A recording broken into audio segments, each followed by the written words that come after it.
ইরানকে দুর্বল ভেবে যৌথভাবে বিমান হামলা চালিয়েছিল পশ্চিমা মোড়ল আমেরিকা ইসরায়েল, আর তাতে নিহত হয়েছেন ইরানের সর্বোচ্চ ধর্মীয় নেতা আয়াতুল্লাহ আলী খামেনি। আর খামেনির মৃত্যুর পর যেন প্রতিশোধ নিতে মরিয়া হয়ে উঠেছে ইরান। আর তারই প্রেক্ষিতে আবারও অপারেশন ট্রু প্রমিস অভিযান শুরু করে ট্রাম্প নেতানিয়াহুর রাতের ঘুম হারাম করতে একের পর এক মিসাইল হামলা চালাচ্ছে ইরান। আর তাদের মিসাইল হামলার সঙ্গে পাল্টা হামলা করেও কুলিয়ে উঠতে পারছে না দখলদার দেশ দুটি।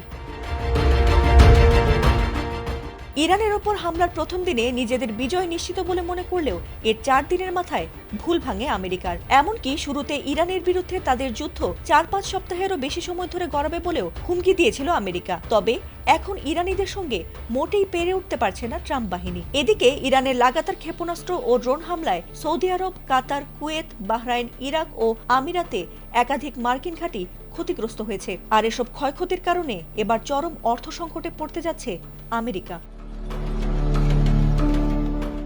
বিভিন্ন আন্তর্জাতিক সংবাদ মাধ্যমের তথ্য অনুযায়ী ইরানের পাল্টা হামলায় মাত্র 4 দিনেই প্রায় $200 কোটি বিশাল সামরিক ক্ষতির মুখে পড়েছে যুক্তরাষ্ট্র। মধ্যপ্রাচ্যের প্রায় প্রতিটি মার্কিন ঘাঁটিতেই ব্যাপক হামলা চালিয়েছে ইরান, আর তাতে আর্থিক ক্ষয়ক্ষতি বেড়েছে সবকটি ঘাঁটিতে। জানা গেছে সবচেয়ে বড় আঘাত হানা হয়েছিল কাতারের আল উদেইদ বিমান ঘাঁটিতে।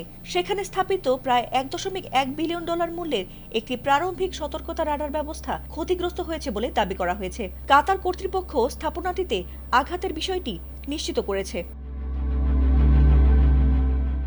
এছাড়াও কুয়েতে তাদের 3টি F-15E স্ট্রাইক ঈগল যুদ্ধবিমান ধ্বংস হওয়ায় সেগুলো প্রতিস্থাপনে প্রায় $282 মিলিয়ন ব্যয় হতে পারে বলে ধারণা করা হচ্ছে। এমনকি বাহরাইনে মার্কিন পঞ্চম নৌবহরের সদর দপ্তরেও হামলা করা হয়েছিল।